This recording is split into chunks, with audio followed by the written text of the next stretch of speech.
लाल आप सभी का एमके साहू क्लासेस में स्वागत है। आज दोस्तों हम सभी लोग एक महत्वपूर्ण प्रश्न लोकसभा के बारे में देखेंगे और लोकसभा जो इंडियन पॉलिटी आपका लूसेंट ऑब्जेक्टिव चल रहा है, उसका ये 16वां लेक्चर है। और इससे पहले हमने NCERT one liner, Indian polity, Indian geography और वर्ल्ड ज्योग्राफी कंप्लीट कर दी है, lecture by lecture, chapter by chapter. आपकी प्लेलिस्ट बनी हुई है, चाहे तो वहाँ से देख करके आप ऑब्जेक्टिव करें। वहाँ से देख करके करेंगे तो ये है कि आपका जो ऑब्जेक्टिव क्वेश्चन है वो आपके क्लियर हो जाएँगे और एक तरीके से आपके अंदर एक कॉन्फिडेंस आ जाएगा ताकि आप एग्ज़ाम में अच्छा स्कोर कर पाएँ। तो वीडियो को देर ना करते हुए वीडियो को शुरू करते हैं दोस्तों।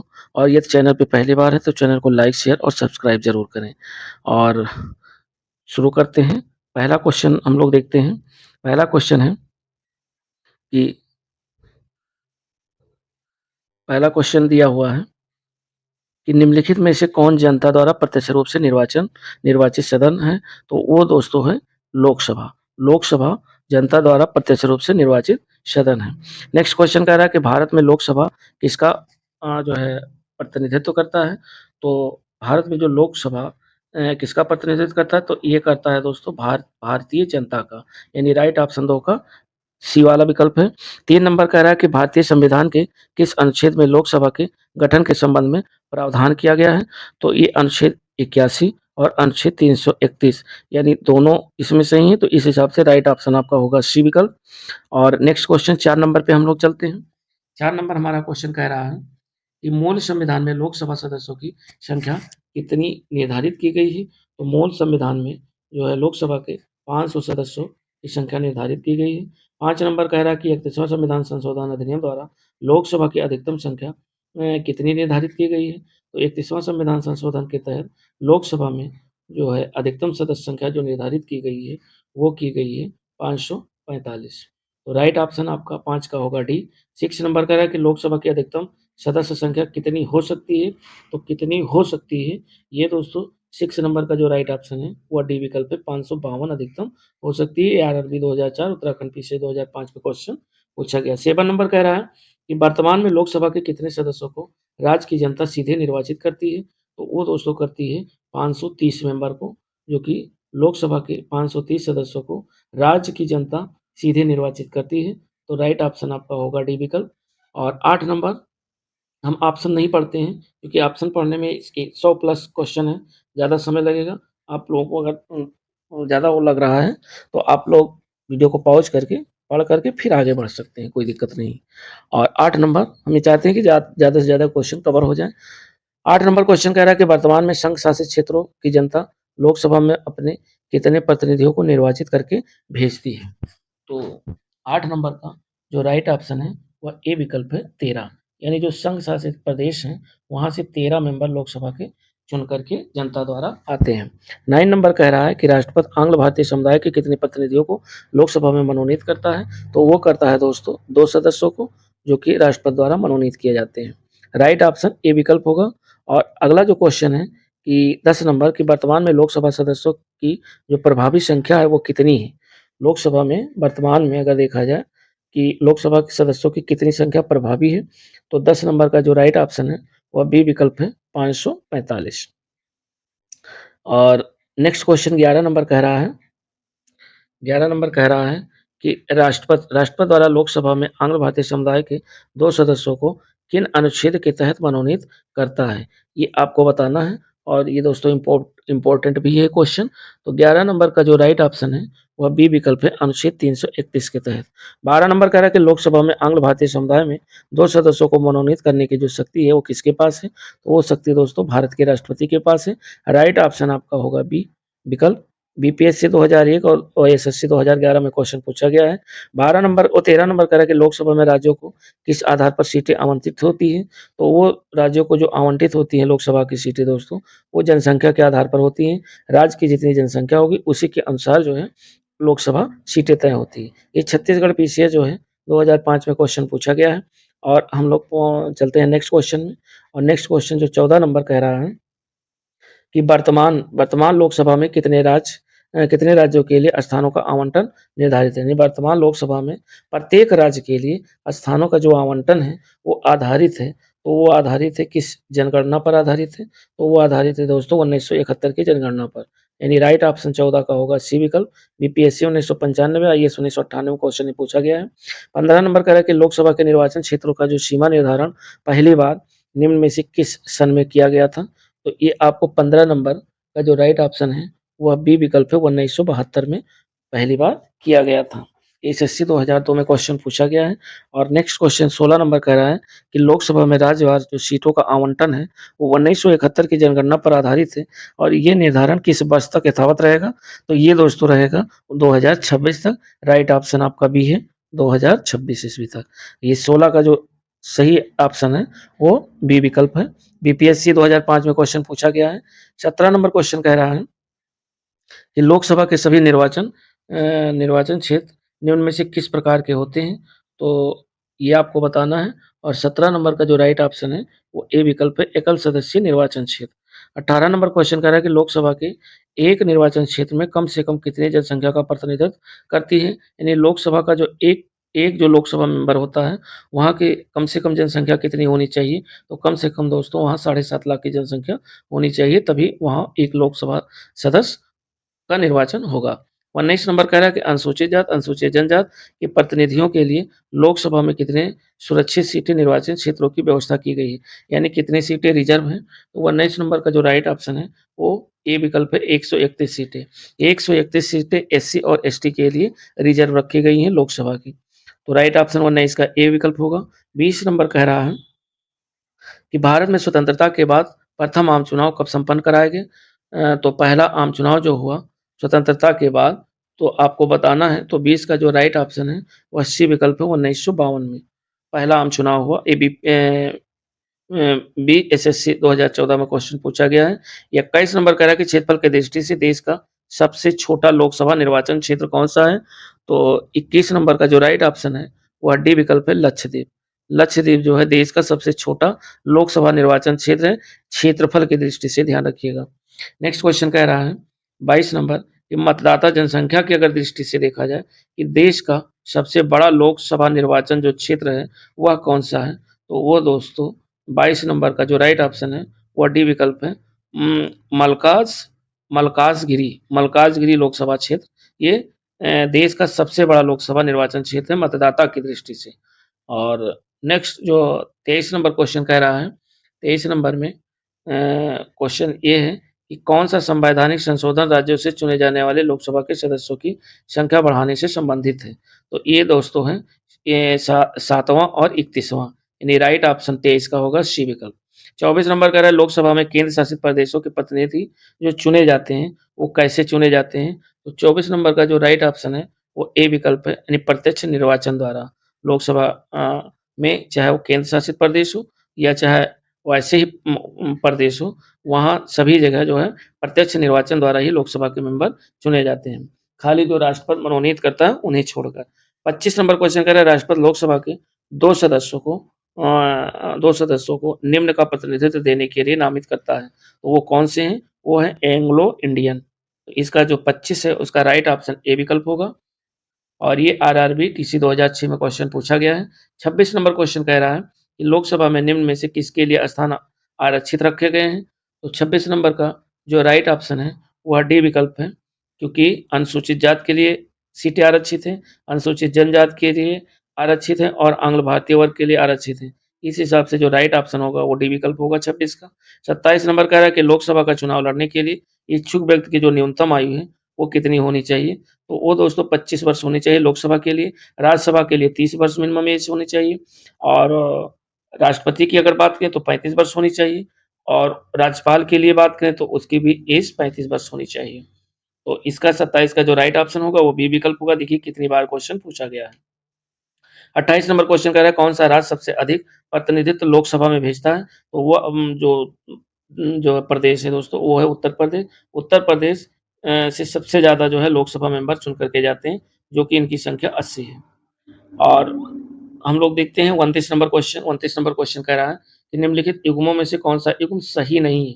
आपको सही नहीं बताना है, चूँकि आंध्र प्रदेश में जो लोकसभा की 25 सीटें हैं, पंजाब में 13 सीटें हैं और पश्चिम बंगाल में 42 सीटें हैं, लेकिन असम में 13 लोकसभा की सीटें नहीं हैं। तो ये गलत है, गलत वाले को आपको सही आपका आंसर होगा, तो इस हिसाब से इसका जो राइट आंसर होगा 29 का, वो बी विकल्प होगा। फिर चलते हैं 30 नंबर क्वेश्चन। 30 नंबर क्वेश्चन कह रहा है कि किस राज्य का लोकसभा एवं राज्यसभा में प्रतिनिधित्व सबसे अधिक है? लोकसभा और राज्यसभा में सबसे ज़्यादा जो प्रतिनिधित्व है, वो दोस्तों उत्तर प्रदेश का है। इस हिसाब से राइट ऑप्शन होगा ए, उत्तर प्रदेश। यूपीपीसी 1995 में क्वेश्चन पूछा गया है। 31 नंबर कह रहा है कि झारखंड क्षेत्र से लोकसभा के सदस्यों की कुल संख्या कितनी निर्धारित की गई? यानी झारखंड राज्य से कितने लोकसभा मेंबर चुन करके जो है संसद में जाते हैं? तो 31 नंबर का जो राइट ऑप्शन है, वो ए विकल्प है 14। 14 लोकसभा सीटें हैं झारखंड राज्य में। ये झारखंड पीछे 2003 में क्वेश्चन पूछा गया है। और अगला कह रहा है कि निम्नलिखित राज्यों के किस युग को लोकसभा में समान सीटें प्राप्त हैं? यानी कौन सा 2 ऐसे प्रदेश हैं जहाँ पर लोकसभा में समान सीटें उन्हें मिली हुई हैं? तो 32 नंबर का जो राइट ऑप्शन है दोस्तों, वह डी विकल्प है, यानी आंध्र प्रदेश और राजस्थान। 32 नंबर के बाद हम लोग 33 नंबर में क्वेश्चन में प्रवेश करते हैं और 33 नंबर कह रहा है कि उत्तर प्रदेश के अतिरिक्त लोकसभा में किन 2 राज्यों का प्रतिनिधित्व सबसे अधिक है? यानी उत्तर प्रदेश को छोड़ करके। तो उत्तर प्रदेश को छोड़ करके दोस्तों एक महाराष्ट्र का नंबर है और दूसरा है पश्चिम बंगाल। यानी राइट ऑप्शन 33 का होगा बी। सबसे ज़्यादा उत्तर प्रदेश, फिर उसके बाद महाराष्ट्र, फिर पश्चिम बंगाल। 34 नंबर कह रहा है कि वर्तमान में किस राज्य का लोकसभा में अधिकतम सदस्यों की संख्या के हिसाब से दूसरा स्थान पूछ रहा है। तो दूसरा स्थान दोस्तों महाराष्ट्र का है, पहला स्थान उत्तर प्रदेश का है। ये भी एसएससी 1999 में क्वेश्चन पूछा गया है। 35 नंबर कह रहा है कि उत्तर प्रदेश के बाद सबसे अधिक संसदीय क्षेत्र किस राज्य में है? तो उत्तर प्रदेश के बाद दूसरा जो स्थान है, वो दोस्तों महाराष्ट्र का है। तो 35 नंबर का जो राइट ऑप्शन होगा, वो सी विकल्प होगा। 36 नंबर कह रहा है कि बिहार में लोकसभा की सीटों की कुल संख्या कितनी है? तो बिहार में लोकसभा की जो टोटल संख्या है, वो दोस्तों 40 है। तो राइट ऑप्शन 36 का होगा ए विकल्प। ये भी बीपीएससी 1995 में क्वेश्चन पूछा गया है। 36 के बाद हम लोग चलते हैं 37 नंबर। 37 नंबर कह रहा है कि छत्तीसगढ़, छत्तीसगढ़ राज्य में लोकसभा के कितने निर्वाचन क्षेत्र हैं? और ये आपको बताना है। और 37 नंबर का जो राइट ऑप्शन है, वह बी विकल्प है 11। 11 लोकसभा सीटें हैं छत्तीसगढ़ राज्य और ये छत्तीसगढ़ पीछे 2005 में क्वेश्चन पुट अप किया गया है। अगला है 38 नंबर कि निम्नलिखित 4 राज्यों में से किस राज्य से लोकसभा में सबसे कम सदस्य जो है जाते हैं? तो इन 4 राज्यों में आपको बताना है और इसका 38 नंबर का जो राइट ऑप्शन है दोस्तों, वो है हरियाणा। यानी इन 4 राज्यों में सबसे कम सीटें लोकसभा की हरियाणा राज्य में हैं। आगे हम लोग देखते हैं 39 नंबर। 39 नंबर क्वेश्चन कह रहा है जहाँ तक लोकसभा में प्रतिनिधित्व का प्रश्न है, कौन से राज्य दूसरे और तीसरे दर्जे पर हैं? तो दूसरे पहले स्थान पर उत्तर प्रदेश, दूसरे स्थान पर दोस्तों महाराष्ट्र और तीसरे स्थान पर पश्चिम बंगाल। यानी 39 का जो राइट ऑप्शन होगा, वो ए विकल्प होगा। 40 नंबर कह रहा है कि लोकसभा में किस संघ शासित क्षेत्र के सर्वाधिक प्रतिनिधित्व निर्वाचित होकर के आते हैं? तो वो दोस्तों जो संघ शासित प्रदेश है, वो आपका दिल्ली है।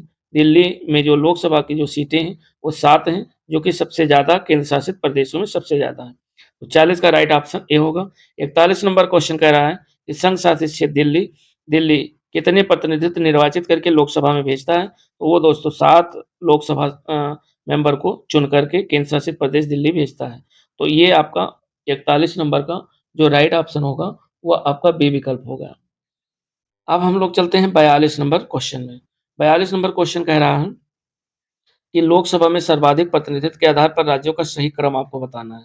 तो सबसे ज़्यादा तो सीटें आपके उत्तर प्रदेश में है, पहला स्थान, महाराष्ट्र आपका दूसरे नंबर पर और पश्चिम बंगाल आपका तीसरे नंबर पर।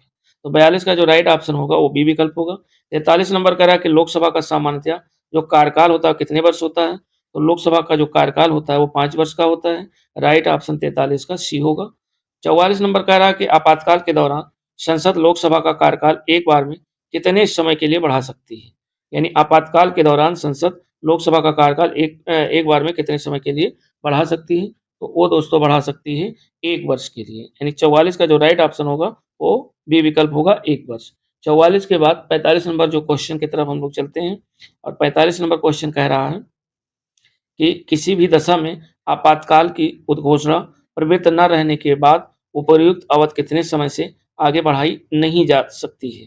तो ये आपको बताना है और 45 नंबर का जो राइट ऑप्शन है, वह डी है 6 माह। 6 माह से आगे बढ़ाई नहीं जा सकती है।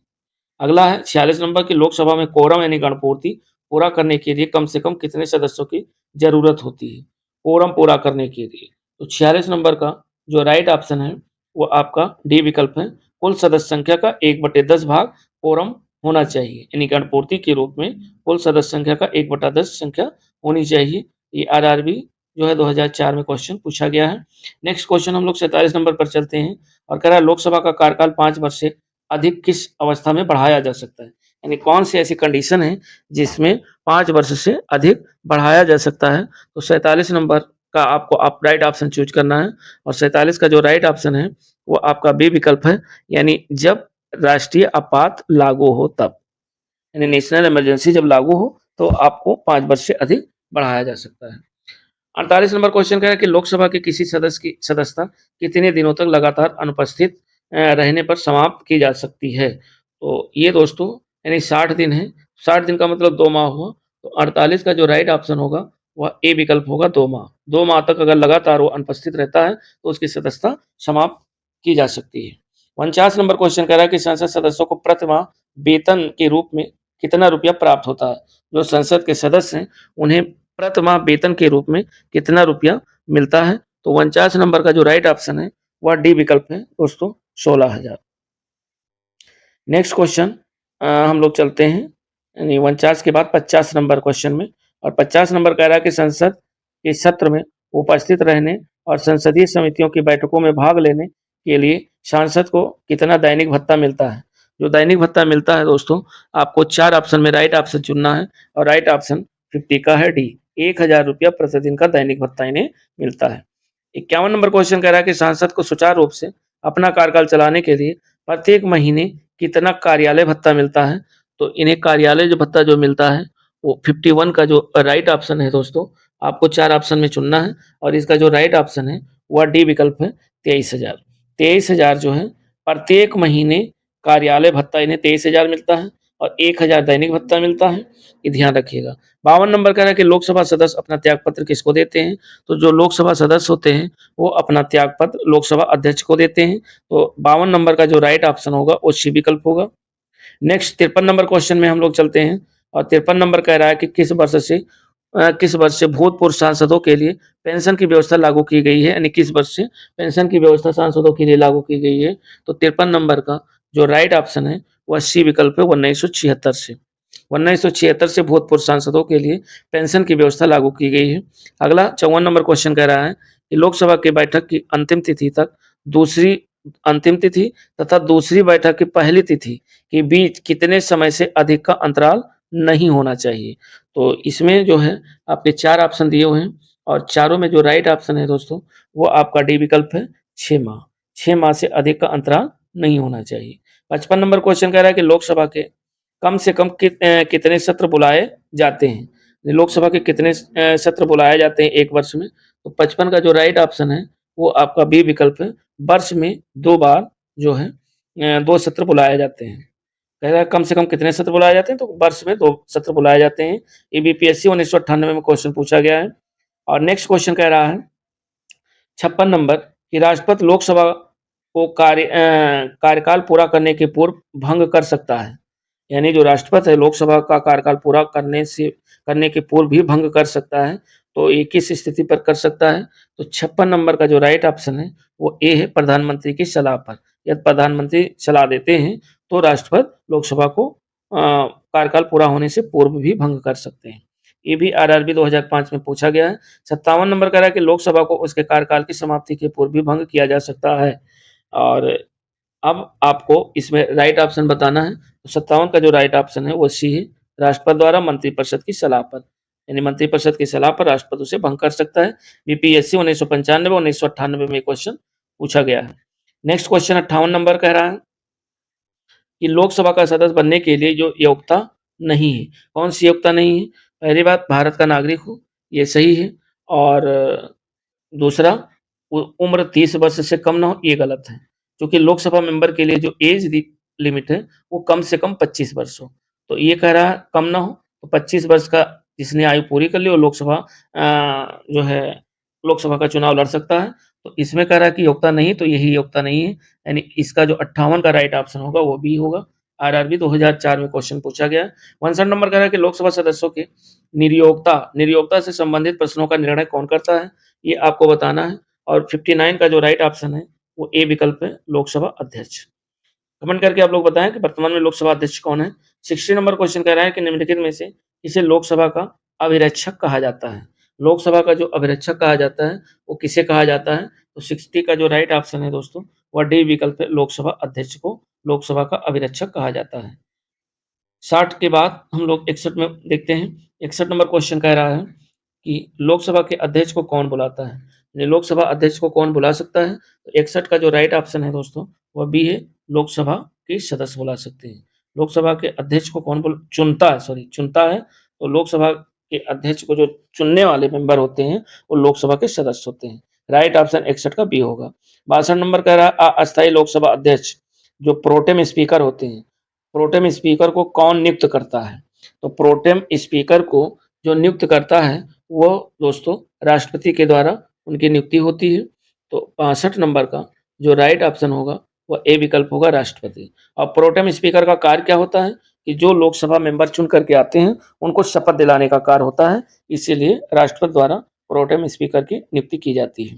63 नंबर कह रहा है कि लोकसभा की जो बैठक होती है वो किस प्रकार समाप्त की जाती है, तो लोकसभा की जो बैठक होती है उसको समाप्त करने का जो तरीका है वो दोस्तों इनमें से सभी के द्वारा किया जा सकता है। यानी राइट ऑप्शन इसका 63 का डी है, विघटन के द्वारा भी, सत्रावसान द्वारा भी और स्थगन द्वारा भी। ये यूपीपीसीएस 1998 में क्वेश्चन पूछा गया है। नेक्स्ट क्वेश्चन हम लोग 64 नंबर पे चलते हैं और 64 नंबर क्वेश्चन कह रहा है कि लोकसभा का विघटन कौन कर सकता है। अब आपको ये बताना है कि लोकसभा का विघटन कौन कर सकता है, तो लोकसभा का विघटन राष्ट्रपति कर सकता है। ये क्वेश्चन अभी ऊपर भी 2 बार पूछा गया है। तो इसका जो 64 है इसका राइट ऑप्शन ए होगा। 65 नंबर कहता है समानतः 5 वर्ष की समाप्ति के पहले लोकसभा को किसके द्वारा विघटित किया जा सकता है, तो वो विघटित किया जा सकता है प्रधानमंत्री की संस्तुति से राष्ट्रपति के द्वारा। यानी 65 का जो राइट ऑप्शन है दोस्तों वो सी विकल्प होगा। 66 नंबर क्वेश्चन कह रहा है लोकसभा की जो सामान्य अवधि बढ़ाई जा सकती है वो कितनी बढ़ाई जा सकती है, तो 66 का आपको राइट ऑप्शन बताना है और राइट ऑप्शन दोस्तों ए विकल्प है, यानी संसद द्वारा पारित अधिनियम से। 67 नंबर क्वेश्चन कह रहा है 67 नंबर क्वेश्चन कह रहा है कि राज्यसभा और लोकसभा की समान शक्तियां किस क्षेत्र में हैं, तो 4 ऑप्शन में दोस्तों आपको राइट ऑप्शन चुनना है और राइट ऑप्शन 67 का बी विकल्प है, यानी संविधान संशोधन करने के विषय में। संविधान संशोधन करने के विषय में राज्यसभा और लोकसभा की समान शक्तियां, यानी दोनों लोगों को बराबर अधिकार होता है और बुलाया जाता है। 68 नंबर कह रहा है कि लोकसभा का जो नेता होता है वह कौन होता है, तो 68 नंबर का जो राइट ऑप्शन है वह बी विकल्प है। दोस्तों लोकसभा का जो नेता होता है वह प्रधानमंत्री होता है। ये बीपीएससी 1995 में क्वेश्चन पूछा गया है।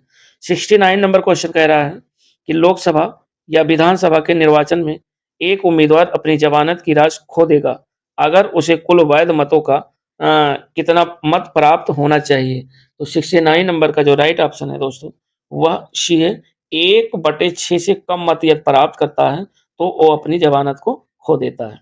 तो right option C. 70 number question कि भी इस 70 नंबर क्वेश्चन कह रहा है कि कोई वित्तीय बिल प्रस्तावित हो सकता है। 4 ऑप्शन दिए हुए हैं, चारों में दोस्तों जो राइट ऑप्शन है वो आपका बी विकल्प है, केवल लोकसभा में। लोकसभा में ही केवल वित्तीय बिल यानी फाइनेंशियल जो बिल हैं वो पेश किए जाते हैं। ये ध्यान रखिएगा, बहुत ही इंपॉर्टेंट क्वेश्चन है। यूपीएससी 94 में पूछा गया, एमपीपीसी 2010 में क्वेश्चन पूछा गया है। 71 नंबर कह रहा है कि निम्न श्रेणियों में किसके विधेयक केवल लोकसभा में ही प्रारंभ किए जा सकते हैं, तो वो है धन विधेयक अर्थात वित्त विधेयक। राइट ऑप्शन आपका सी विकल्प है, 71 नंबर का राइट ऑप्शन सी है।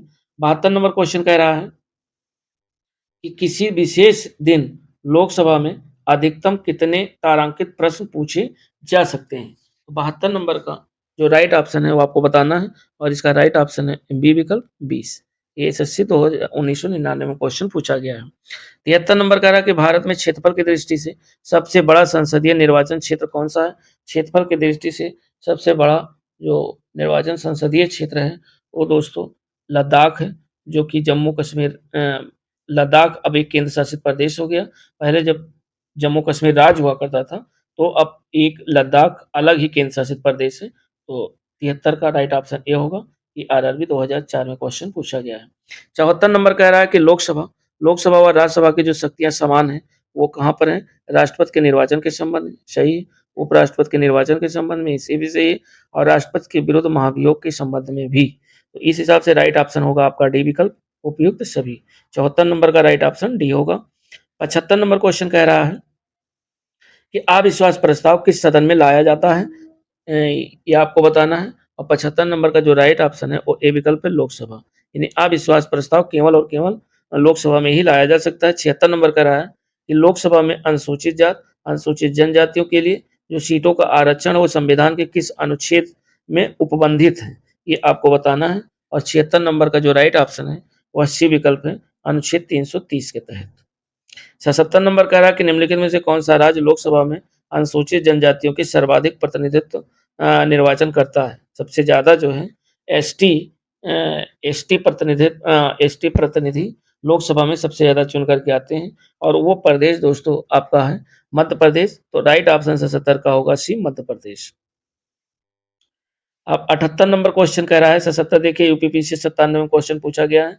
78 नंबर क्वेश्चन कह रहा है कि निम्नलिखित राज्यों में किसमें अनुसूचित जनजातियों के लिए लोकसभा के स्थान आरक्षित नहीं है, ये आपको बताना है। और 78 नंबर का जो राइट ऑप्शन है वह आपका ना तो केरल में है, ना तमिलनाडु में है, ना बिहार, ना उत्तराखंड, ना पंजाब, ना हरियाणा, उपरोक्त सभी। यानी राइट ऑप्शन आपका डी होगा, उपरोक्त सभी। तो 78 का जो राइट ऑप्शन है वो डी विकल्प है। अब हम लोग चलते हैं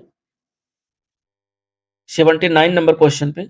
और 79 नंबर जो क्वेश्चन है वो कह रहा है कि किस राज्य में लोकसभा में अनुसूचित जात, अनुसूचित जनजातियों के लिए आरक्षण नहीं है, ये भी क्वेश्चन है। तो 79 नंबर का जो राइट ऑप्शन है वो डी है, यानी एससी और एसटी के लिए जो आरक्षण ना तो अरुणाचल प्रदेश में, ना जम्मू कश्मीर में, ना गोवा में।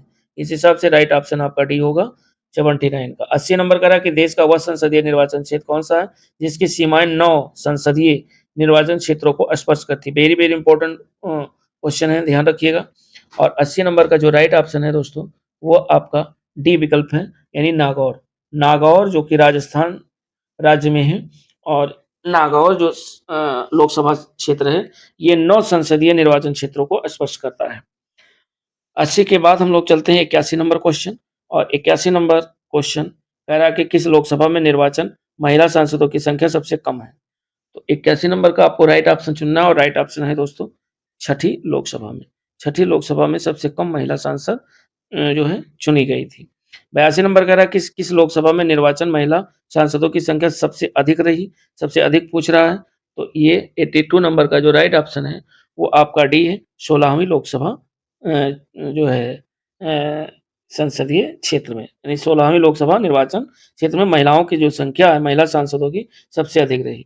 83 नंबर का है कि लोकसभा में मंत्रिपरिषद के विरुद्ध अविश्वास का प्रस्ताव लाने हेतु जो न्यूनतम सदस्य होने चाहिए वह कितने होने चाहिए। तो 83 नंबर का जो राइट ऑप्शन है दोस्तों वह डी विकल्प है, 50। कम से कम अविश्वास प्रस्ताव लाने के लिए न्यूनतम 50 सांसद होने चाहिए। ये यूपीपीसीएस 2015 में क्वेश्चन पूछा गया है।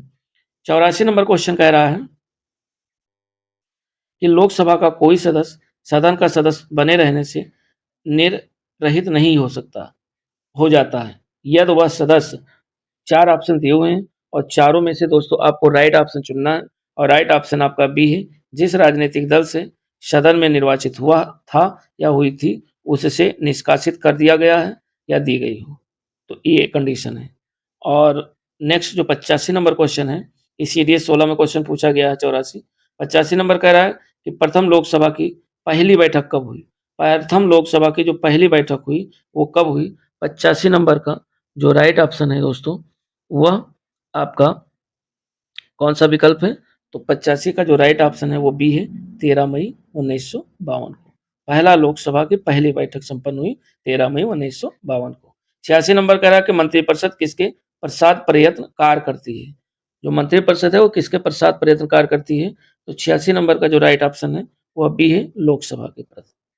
और 87 नंबर कह रहा है कि लोकसभा किस प्रकार मंत्रिपरिषद के उत्तरदायित्व को व्यवहारिक रूप प्रदान करती है। अब आपको 4 विकल्प में चुनना है। इसमें देखते हैं, पहला कह रहा मंत्रिपरिषद के विरुद्ध अविश्वास का प्रस्ताव पारित करके। दूसरा, मंत्रिपरिषद के किसी सदन द्वारा प्रस्तुत किसी प्रस्ताव या विधेयक को अस्वीकार कर। और तीसरा है मंत्रिपरिषद की किसी मंत्री द्वारा पेश की गई धन की मांग को अस्वीकार करके। और उपरोक्त डी। तो 87 नंबर का जो राइट ऑप्शन है दोस्तों वो डी विकल्प है, और इसका राइट ऑप्शन होगा डी। अब हम लोग 88 नंबर क्वेश्चन में चलते हैं और 88 नंबर कह रहा है कि लोकसभा के जो सुरक्षित निर्वाचन क्षेत्र हैं निम्न में से किस वर्ग के लिए नहीं है। तो 88 का आपको राइट ऑप्शन चुनना है और 88 का जो राइट ऑप्शन है वो 80 विकल्प है, पिछड़ा वर्ग। 89 नंबर कह रहा है कि लोकसभा में सदस्यों की अधिकतम संख्या कितनी होती है। तो लोकसभा में जो अधिकतम संख्या है वह दोस्तों कितनी होती है, 552 होती है। अगला ये एसएससी 16 में क्वेश्चन पूछा गया है। नेक्स्ट 90 नंबर क्वेश्चन कह रहा है कि निम्नलिखित में से कौन सा एक लोकसभा का सर्वाधिक बड़ा क्षेत्रफल के अनुसार निर्वाचन क्षेत्र है। तो अब आपको बताना है 90 नंबर का जो राइट ऑप्शन है और उसका राइट ऑप्शन है बी, लद्दाख। लद्दाख जो है क्षेत्रफल की दृष्टि से सबसे बड़ा लोकसभा निर्वाचित क्षेत्र है।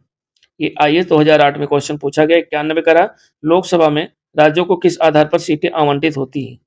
तो ये दोस्तों होती हैं जनसंख्या के आधार पर। 91 का राइट ऑप्शन होगा ए विकल्प। ये छत्तीसगढ़ पीसीएस 2005 में क्वेश्चन पूछा गया है। नेक्स्ट क्वेश्चन कह रहा है कि भारत के राष्ट्रपति डैश की अनुशंसा पर लोकसभा को भंग कर सकती है। भारत के राष्ट्रपति किसकी अनुशंसा पर लोकसभा को भंग कर सकती है। तो ये मंत्रिपरिषद की अनुशंसा पर भंग कर सकती है। तो 92 का जो राइट ऑप्शन होगा वो दोस्तों डी होगा। छत्तीसगढ़ पीसीएस 2003 में क्वेश्चन पूछा गया है।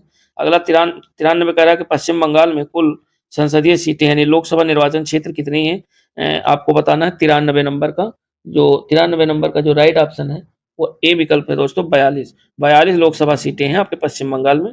एसएससी 2017 में क्वेश्चन पूछा गया है। 94 कह रहा है कि संसद के दोनों सदनों की संयुक्त बैठक को भेजा गया विधेयक का पारित होना होता है। क्या होता है। 4 ऑप्शन में आपको राइट ऑप्शन चुनना है और राइट ऑप्शन दोस्तों ए विकल्प है, उपस्थित सदस्यों के साधारण बहुमत से। नेक्स्ट जो है आपका देखिए 94 एसएससी 8 में पूछा गया है। 95 कह रहा है कि शून्यकाल क्या होता है। आपको 4 ऑप्शन में से बताना है और जो राइट ऑप्शन है वो आपका सी विकल्प है, जब सदन में अति महत्वपूर्ण मामलों पर विचार होता है तो ऐसे उसको क्या कहा जाता है, शून्यकाल। ये आरआरबी 2009 में क्वेश्चन पूछा गया। 96 कह रहा है कि लोकसभा का सत्र एक वर्ष में न्यूनतम कितनी बार बुलाया जाता है। तो लोकसभा का सत्र एक वर्ष में 2 बार बुलाया जाता है। राइट ऑप्शन 96 का होगा ए विकल्प। ये भी आरआरबी 2009 में क्वेश्चन पूछा गया है। 97 क्वेश्चन कह रहा है कि एक दल लोकसभा में विपक्षी दल होने का दावा करता है, इसके पास न्यूनतम कितने सांसद लोकसभा में होने चाहिए। यानी विपक्ष में लोकसभा के कितने सांसद होने चाहिए तब वो विपक्ष में रह सकते हैं। तो 97 का जो राइट ऑप्शन है दोस्तों वह ए विकल्प है, कम से कम 55 सांसद होने चाहिए लोकसभा में विपक्ष में बैठने के लिए। और ये बीएसएससी 2015 में क्वेश्चन पूछा गया है बिहार में। अगला क्वेश्चन कह रहा है 98 की लोकसभा में अनुसूचित जात के लिए जो आरक्षित स्थानों की संख्या है यानी एससी के लिए जो सीटें आरक्षित हैं वो कितनी सीटें हैं। तो ये आपको बताना है और इसका जो राइट ऑप्शन है दोस्तों वो 84 है। राइट ऑप्शन डी होगा। ये एमपीपी से 2018 में क्वेश्चन पूछा गया है। 99 कह रहा है कि निम्नलिखित राज्यों या संघ शासित क्षेत्रों के समूह में किसकी लोकसभा में केवल एक सीटें हैं। तो 99 का जो राइट ऑप्शन होगा वह ए विकल्प होगा। चंडीगढ़ में एक सीट है लोकसभा की, सिक्किम में एक है, मिजोरम में एक है। तो राइट ऑप्शन 99 का ए विकल्प होगा। और ये आरटीएस 2016 में क्वेश्चन पूछा गया है। और लास्ट क्वेश्चन कह रहा है कि भारतीय संविधान के अनुसार धन संबंधी जो विधेयक है वह सर्वप्रथम कहाँ लाए जाते हैं। तो अब आपको बताना है। तो धन विधेयक जो होते हैं दोस्तों वो सबसे पहले लोकसभा में प्रस्तुत किए जाते हैं। तो राइट ऑप्शन आपका होगा डी, लोकसभा में प्रस्तुत किया जाता है। ये यूपीपी से 2012 में क्वेश्चन पूछा गया है। और लास्ट क्वेश्चन 101 कह रहा है कि लोकसभा में से किसने 5 वर्षों से अधिक की अवधि तक कार्य किया। यानी निम्नलिखित लोकसभाओं में से कौन सी ऐसी लोकसभा थी जो उसने 5 वर्ष से अधिक अवधि तक कार्य किया। तो इसको आपको बताना है और इसका जो राइट ऑप्शन है दोस्तों वह राइट ऑप्शन बी है, 5वीं लोकसभा ने 5 वर्ष से अधिक की अवधि तक कार्य किया। तो दोस्तों ये 101 क्वेश्चन थे लोकसभा से संबंधित जो कि अति महत्वपूर्ण थे।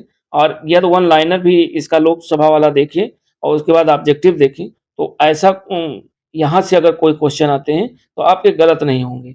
जो लोग ना देखे हों तो चाहें तो वन लाइनर एनसीईआरटी हमने स्टेप बाय स्टेप यानी एक एक लेक्चर का एक एक वीडियो बना करके प्लेलिस्ट बना रखी है।